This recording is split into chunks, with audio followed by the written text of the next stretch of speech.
출애굽기 4장 18절로 31절의 말씀을 가지고 순종할 때 경험하는 일이라는 제목으로 하나님의 말씀을 증거하겠습니다. 사랑하는 성도 여러분, 오늘부터 이제 비대면 예배로 또 전환해서 드리게 됩니다. 우리가 어떠한 장소에서 하나님 앞에 예배를 드리든지 간에 그 가운데 하나님이 함께 계심을 여러분 믿으시고 그곳에서 말씀을 통하여 또 예배를 통하여 하나님의 은혜를 경험하는 그러한 축복이 여러분들에게 있기를 주님의 이름으로 축복합니다.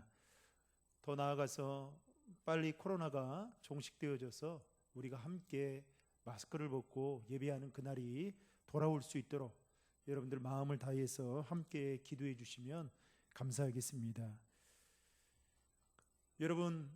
여러분에게 한 가지 질문을 해보겠습니다. 여러분들은 신앙생활하면서 가장 힘들어하는 것이 있다라고 한다면, 꼽으라고 한다면 그것이 무엇이라고 생각합니까?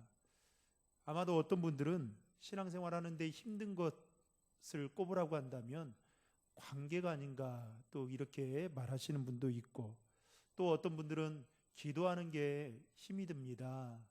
또 말씀대로 순종하며 살아가는 것이 힘이 듭니다. 이렇게 말씀하시는 분들도 있습니다. 저도 제 개인적으로 제가 신앙생활하면서 가장 힘든 것 중에 하나가 있다고 한다면 아마도 하나님의 말씀에 대한 순종하는 부분이 아닌가 싶습니다. 성경을 통해서 우리는 익히 하나님의 말씀에 대해서 순종해야 한다는 것도 잘 알고 있고, 또 순종하게 될 때에 받게 되는 그 하나님의 축복을 너무나도 잘 알고 있지만, 문제는 정작 삶의 현장 속에서 하나님의 말씀에 순종하며 살아간다라는 것이 힘겹게 느껴질 때가 있다라는 것이죠. 가장 큰 이유는 하나님의 말씀이 우리의 이성과 상충이 되는 일들이기 때문에 그렇다는 것입니다. 또한 우리 마음속 깊은 곳에는 내재되어 있는 그런 인간적인 욕심과 함께 본능적으로 누군가에게 억압받는 것을 싫어하는 경향이 있다 보니까 하나님의 말씀에 순종하는 게 때론 어렵게 느껴질 때가 있다라는 것입니다. 여러분, 구약 성경에 보면 요나서의 말씀에 보면 하나님께서 요나에게 저 큰 니느웨 성에 가서 저들을 위하여 복음을 전하라, 그렇게 말씀을 전합니다. 하지만 요나가 니느웨가 아닌 다시스로 도망을 가게 되죠. 선지자였던 요나가 하나님의 말씀에 불순종하며 다시스로 도망을 가게 된 그 이유는 당시 니느웨는 강대국의 아수르의 수도였습니다. 그뿐만 아니라 그들은 이스라엘 백성들을 괴롭혔던 것이죠. 그러니 요나 생각에는 이방인에게 가서 하나님의 말씀을 전하는 것도 심적으로 정말 괴로운 일인데, 하물며 자신의 민족을 괴롭힌 적들에게 가서 하나님의 말씀을 전하라고 하니 요나의 생각에는, 아니 요나의 입장에서는 이게 너무나도 싫었던 것입니다. 그래서 하나님의 말씀에 불순종하고 다시스로 도망을 가게 되죠. 여러분, 이러한 그 모습은 바로 요나에게만 있는 모습이 아니라 실제로 신앙생활을 하는 우리들에게도 다분히 나타나는 모습이라 할 수 있는 것입니다. 그동안 우리는 출애굽기의 말씀을 통해서 살펴보았듯이 모세가 3번의 죽을 고비를 맞이하게 됩니다. 첫 번째 고비는 모세가 태어나자마자 죽을 뻔한 이 길을 맞게 되었던 것이죠. 당시 애굽 왕은 이스라엘 백성들이 크게 번성한 것을 보면서 매우 위기의식을 느낀 나머지 히브리인들 중에 태어난 남자아이들은 모조리 죽이라는 그런 명령을 내리게 됩니다. 그때 모세가 태어나게 되죠. 그러면서 모세는 죽을 위기에 처하게 되었던 것입니다. 그러나 모세는 부모의 사랑으로 석 달간 그렇게 숨겨진 채 키움을 받다가 하나님의 섭리 가운데 애굽 공주의 양자로 입적되어 생명을 부지하게 되죠.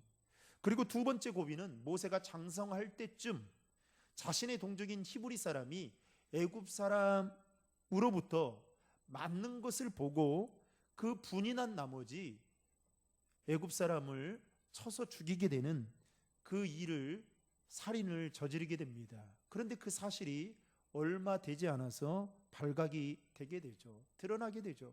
그래서 모세가 이제 바로 왕을 피해서 미디안 광야로 도망을 가게 되는, 피신을 가게 되는 삶을 살게 되었던 것입니다. 그리고 세 번째 죽을 고비는 오늘 본문에서 나오고 있는 내용인데요.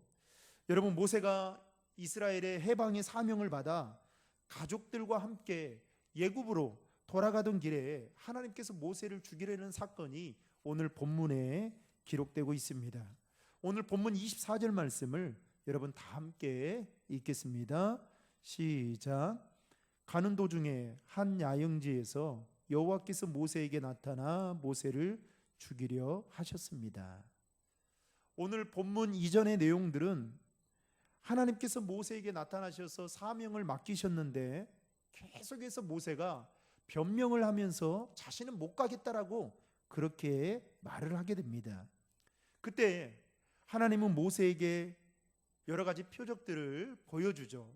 제일 첫 번째는 지팡이가, 모세가 가지고 있던 그 지팡이가 이제 뱀이 되는 그런 표적을 보여주십니다. 그리고 두 번째는 모세가 손에 품을 넣었을 때에 나병이 걸리고 다시 그 손을 품에 넣었다가 뺐을 때에 나병이 낫게 되는 두 번째 표적을 모세에게 보여주죠. 게다가 나일강 물을 떠서 땅에 부었을 때에 그 나일강의 물이 피로 변하게 되는 세 번째 표적을 보여주면서 하나님은 모세에게 이제 모세를 부르시고 그 사명대로 순종하며 살아가기를 원했던 것입니다. 그럼에도 불구하고 모세는 자신이 입이 뻣뻣하고 혀가 둔한 자라고 말하면서 하나님의 부르심에 이런지하에 거절하게 되죠. 그때 하나님은 그를 위해 말을 잘하는 그의 형 아론을 붙여주시겠다라고 말씀하신 것을 볼 때에 모세가 하나님의 말씀에 순종하기를 하나님은 원하시고 있었다라는 것입니다. 그리고 오늘 본문의 말씀은 계속해서 변명만 하던, 그리고 하나님의 말씀에 강력한 그 거절 의사를 나타내 보였던 모세가 드디어 이제 하나님의 말씀에 순종을 하고 이제 행동으로 이제 보이게 되었던 것입니다. 여러분, 오늘 본문 18절 말씀에 보면 제일 먼저 모세가 이제 하나님의 말씀에 순종해서 했던 행동이 그의 장인에게 찾아가서 말을 했다라는 것입니다. 여러분, 18절의 말씀을 다 함께 읽겠습니다. 시작. 모세는 장인 이드로에게 돌아가서 제가 이제 떠나 이집트에 있는 내 동족들에게 돌아가서 그들이 아직 살아있는지 보고자 합니다 라고 말했습니다. 이드로는 모세에게 평안히 가게라고 말했습니다. 지금 모세는 애굽으로 가는 가장 큰 이유는 노예 상태에 있는 이스라엘 백성들을 구원하기 위해서 가는 거였습니다.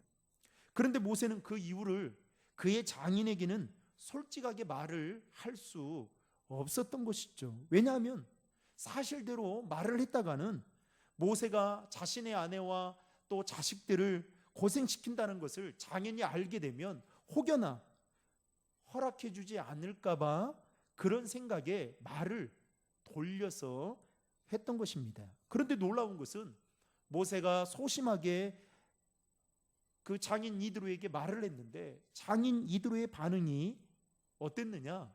애굽으로 가라고 허락을 해 주었다는 것입니다. 여러분, 18절 하반절에 보면 이렇게 이야기하죠. 이드로는 모세에게 평안히 가게라고 했습니다. 아마도 장인 이드로는 모세가 어떤 특별한 일을 위해 가는 것을 알고 허락했을지도 모릅니다. 어쨌든 모세가 하나님의 말씀에 순종하며 나아갔을 때에 하나님은 모세의 장인 이드로의 마음을 만지셔서 그가 이제는 가족들과 아내를 데리고 애굽을 떠날 수 있도록 허락해 주셨다라는 것입니다. 여러분, 하나님은 순종하는 자들에게 마치 모세가 순종하며 하나님 앞에 나아갔을 때에 그의 삶을 평탄케 그리고 형통의 길로 인도해 주셨던 것처럼 하나님은 순종하는 자의 그 길 가운데 평탄케 해주시고 형통케 해주신다라는 것을 믿으시길 바랍니다. 그러므로 저와 여러분 모두가 하나님의 말씀에 순종함을 통해서 하나님이 우리의 앞길을 형통케 해주시고 평탄케 해주시는 그 인도함을 받는 은혜가 저와 여러분 가운데 있기를 주님의 이름으로 축원합니다. 계속해서 19절 말씀을 여러분 다 함께 보시겠습니다. 다 함께 읽겠습니다. 여호와께서 미디안에 있는 모세에게 말씀하셨습니다. 이집트로 돌아가거라. 너를 죽이려고 하던 자들이 다 죽었다. 하나님은 순종하며 나아가는 모세에게 오늘 말씀을 통해서 확신을 주시고 있는 것을 보게 됩니다. 그 확신의 말씀은 뭡니까? 바로 대적자들이 다 죽었다라는 것이죠. 다시 말해서 네 생명을 찾던 자들이 이제는 다 죽었으니 안심하고 가라고 하나님은 모세에게 이렇게 말씀하고 있는 것입니다. 하나님께서는 모세의 마음속에 애굽 땅에 갔다가 혹여라도 잡혀서 죽을지도 모른다라는 이 두려운 마음을 가지고 있다라는 것을 이미 다 알고 계셨던 것입니다. 그래서 하나님은 말씀으로 그에게 확신을 주시면서 어떻게 해요? 대적자들이 다 죽었다. 이제는 안심하고 가도 된다. 이렇게 확신의 말씀을 그에게 주시면서 그를 격려해 주셨다라는 것입니다. 사랑하는 성도 여러분, 우리가 하나님의 말씀에 순종할 때에 하나님은 우리에게 말씀의 확신을 허락해 주실 것입니다. 그뿐만 아니라 그 말씀으로 우리의 삶을 여러분 이끌어 주신다는 사실을 믿으시길 바랍니다. 드디어 모세는 이제 그의 아내와 아들들을 나귀에 태우고 애굽으로 돌아가게 되었습니다. 그리고 20절 본문에 보면 그의 손에는 하나님의 지팡이가 들려 있었다라고 그렇게 말하고 있죠. 그 다음에 하나님께서는 애굽으로 떠나는 모세에게 21절에 보면 이렇게 말씀합니다. 여러분 21절의 말씀을 다 함께 읽겠습니다. 너는 이집트로 돌아가서 바로 앞에서 그 기적들을 다 보이도록 하여라. 그러나 내가 그의 마음을 강팍하게 할 것이니 그가 백성들을 보내주지 않을 것이다. 그러면서 22절과 23절에 보면 하나님은 이스라엘 민족이 장자와 같은 존재임을 말씀하시면서 만약에 바로가 이스라엘 백성들을 보내주지 않으면, 놓아주지 않으면 모세 너를 통해서 심판하실 텐데 그 심판의 증거 중에 하나가 바로 장자를 죽이겠다라고 그렇게 말씀하십니다. 이런 말씀을 듣고 모세는 이제 비장한 각오를 가지고 가족과 함께 애굽을 향하여 가게 되었던 것이죠. 그런데 여러분 24절 이하를 보면 모세가 하나님께 순종하여 애굽 땅으로 가겠다라고 결심을 하자마자 이상한 사건 하나가 발생하게 됩니다. 그 사건은 순종하기로 결심하고 애굽으로 가는 모세를 하나님께서 죽이려고 하셨던 것입니다. 여러분, 그냥 얼핏 생각하면 아니 모세가 그동안 하나님의 부르심에 하나님 저는 안 됩니다. 저는 말을 잘 못합니다. 저는 자격이 안 됩니다. 그러니 저는 이 일을 감당할 수 없습니다 라고 했을 때 하나님은 자신의 뜻을 굽히지 않고 어떻게든 모세를 이스라엘의 지도자로 세워서 지금 이스라엘 노예에 있는 이스라엘 백성들을 구원하기 위하여 지금까지 인도하셨던 겁니다. 근데 그 하나님께서 오늘 24절에 보시면 이제 순종하며 나아가는 그 모세를 죽이려고 한다는 것 자체가 우리의 인간적인 생각으로는 전혀 이해가 되지 않는 부분인 것이죠. 여러분, 모세가 하나님의 말씀에 순종하여 애굽으로 이스라엘 백성들을 인도하여 내려가는 그 도중에 왜 하나님께서는 모세를 죽이려고 했던 것일까요? 여러분 25절과 26절 말씀을 우리 다 함께 읽겠습니다. 시작. 그러자 모세의 아내 십보라가 돌칼을 가져다가 자기 아들의 포비를 메워 모세의 발에 대며 당신은 제게 피난편이군요 라고 말했습니다. 결국 여호와께서 모세를 놓아주셨습니다. 그때 모세의 아내가 피난편이라고 한 것은 할례를 가리키는 것입니다. 하나님께서는 모세를 죽이려고 할 때에 그의 아내 십보라가 지혜롭게 원인을 발견하고 그 문제를 해결했습니다. 즉 십보라는 돌칼을 가져다가 그 아들의 포비, 오늘날로 말하면 그 포경 수술을 하게 되었던 것이죠. 여러분, 당시 할례라고 한다면 하나님의 언약의 표시라고 말할 수 있습니다. 아마도 추측하건대 모세는 미디안 광야에서 얻은 첫 번째 아들이 게르솜이었죠.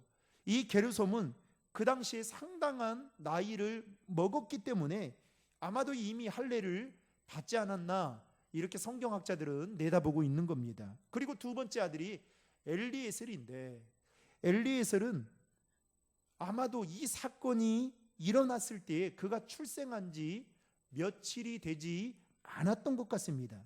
그런데 모세는 애굽을 떠나야 되는 그 일로 경향이 없다 보니 그 아들에게 마땅히 행해야 될 할례를 행하지 못하고 그냥 무심코 지나쳐 버렸던 것이죠. 그때 하나님은 모세에게 보다 철저하고 완전한 순종을 요구하는 차원에서 그렇게 행하셨다라는 것이 아닐까, 성경학자들은 이렇게 지금 추측하고 보고 있는 견해입니다. 어쨌든 그의 아내가 그 원인을 알고 아들에게 할례를 행하자마자 모세는 생명을 구하게 된 것입니다. 죽을 뻔한 모세가 다시 살아나게 된 것이죠. 그런 다음에 그의 아내였던 십보라가 모세를 향해서 뭐라고 말씀하냐면 25절에 이렇게 말합니다. 당신은 제게 피난편이군요 라고 말을 하죠. 즉 할례를 하는 과정 속에서 아들이 피를 많이 흘렸을 것이고, 그게 이루어지자마자 모세가 살아난 것에 대해서 이 십보라는 이렇게 말을 했던 것입니다. 아마도 십보라는 모세에게 피 흘리는 순종으로 당신의 생명을 구할 수 있었던 것이다 라고 생각을 하고 이렇게 말을 했던 것입니다. 여러분, 이 일이 있은 후에 하나님은 이제 모세를 격려하게 되는데 27절에 보시면 우선 아론을 보내 만나게 해주십니다. 이들은 형제로 만나는 것이 아니라 이제는 하나님의 일을 수종들기 위한 동력자로 만나게 되었던 것입니다. 하나님은 모세가 하나님께서 주신 사명을 잘 감당할 수 있도록 그에게 아론이라는 귀한 동력자를 보내주시면서 그를 격려했던 것입니다. 또 하나는 모세가 아론에게 이야기하면 아론은 백성들에게 이야기를 하게 되는, 그런데 본문 마지막 절인 31절에 보면 이렇게 이야기합니다.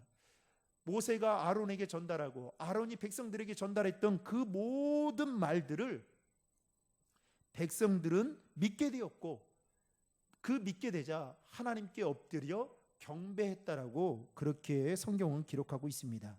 여러분, 31절의 말씀을 다 함께 읽겠습니다. 그러자 그들이 믿게 됐습니다. 여호와께서 이스라엘 백성을 찾아와 백성들의 고통을 다 보셨다는 말을 듣고 그들은 엎드려 경배했습니다. 여러분, 과거의 이스라엘 백성들이 어떤 사람들이었습니까? 과거에 모세를 배척하고 냉대하며 심지어는 불신했던 그 이스라엘 백성들이 이제는 어떻게 하고 있습니까? 모세를 환대하면서 심지어는 그의 말을 믿어주고 그를 지도자를 세우는 놀라운 일이 일어나게 되었다는 것입니다. 사랑하는 성도 여러분, 하나님은 순종하는 모세에게 형통의 길로, 때로는 평탄의 길로 인도해 주실 뿐만 아니라 그가 가지고 있는 그 지팡이, 다시 말하면 양떼를 모는 데에 사용했던 일반적인 그런 도구인 그 막대기를 이제는 뭐라고 부르냐면 하나님의 지팡이라고 부를 정도로 그 지팡이를 통해서 능력과 기적과 표적을 보여주셨던 것처럼 하나님은 순종하는 모세에게 이와 같은 은혜를 베풀어 주셨다라는 것입니다. 그러므로 사랑하는 성도 여러분, 우리가 신앙생활하면서 가장 힘든 것 중에 하나가 바로 하나님의 말씀에 순종하는 것이죠. 특별히 내 이성과 내 사고와 맞지 않는 그 하나님의 말씀을 나에게 하실 때 내가 그 말씀에 순종해야 되는가, 우리는 고민할 때가 있다라는 것입니다. 그때 여러분 어떻게 해야 됩니까? 내 이성과 내 사고와 맞지 않더라도 하나님의 말씀에 순종하게 되면 하나님께서 우리의 길을 여러분 인도하시고 우리의 길 가운데 형통케 평탄케 해주시는 그 은혜를 베풀어 주신다는 사실을 여러분 믿으시길 바랍니다. 우리가 오랫동안 신앙생활을 하고 있음에도 불구하고 여전히 여러분 순종하지 못하는 부분들이 무엇이 있는지, 내가 어떠한 부분에 있어서 늘 순종하는 데 걸림돌이 되고 있는지 돌아보면서 우리 안에 있는 여러분 불순종하는 경관진들이 여러분 이 시간 말씀을 통해서 다시 한번 깨트려지는 그 은혜가 있기를 주님의 이름으로 축원합니다. 사랑하는 성도 여러분, 하나님의 말씀에 순종하는 것이 어렵지만 그 말씀에 순종하는 순간부터 하나님은 우리를 통해 기적의 드라마를 써내려 가실 것입니다. 그 일에 저와 여러분이 귀하게 쓰임받는 하나님의 사람들이 될 수 있기를 주님의 이름으로 축원합니다. 다 함께 기도하시겠습니다. 하나님 아버지 감사합니다. 오늘 또 비대면으로 주님 앞에 예배를 드리지만 예배를 통해서 또한 말씀을 통해서 우리에게 귀한 깨달음을 주시고 또 마음의 감동까지 주시니 감사합니다. 하나님, 이성적으로 생각하면 하나님의 말씀에 순종하는 것이 부단히 어렵고 때로는 순종하기 싫은 마음이 우리 안에 불쑥불쑥 찾아오겠지만 하나님, 우리를 형통한 길로 평탄의 길로 인도하시는 그 하나님을 믿고 하나님 말씀 앞에 순종하며 나아가는 저희들 될 수 있도록 인도해 주시옵소서. 순종하게 될 때에 우리를 통해서 하나님의 역사가 기적이 하나님 나타나는 은혜가 있게 도와주시고, 순종하게 될 때에 하나님께서 부어주시는 그 은혜를 마음껏 누리는 저희들 될 수 있도록 도와주시옵소서. 하나님, 지금의 상황을 너무나도 잘 아시는 주님, 코로나로 인해서 예배까지 지장을 받고 제약을 받는 상황 가운데 있습니다. 하나님, 하루빨리 코로나가 종식되어질 수 있도록 도와주시고, 하나님, 그래서 우리가 마음껏 하나님 앞에 나와 예배하는 그날이 돌아올 수 있도록 하나님 도와주시고 인도해 주시옵소서. 코로나로 인해서 하나님 예배의 장소에 나올 수는 없지만 하나님을 향한 우리의 마음만큼은 뜨거워질 수 있도록 도와주시고 늘 갈급한 마음으로 주님 앞에 더 가까이 나아가는 저희들 되도록 인도해 주시옵소서. 주신 은혜를 감사드리며 이 모든 말씀 우리 구주 예수 그리스도의 이름으로 간절히 기도합니다.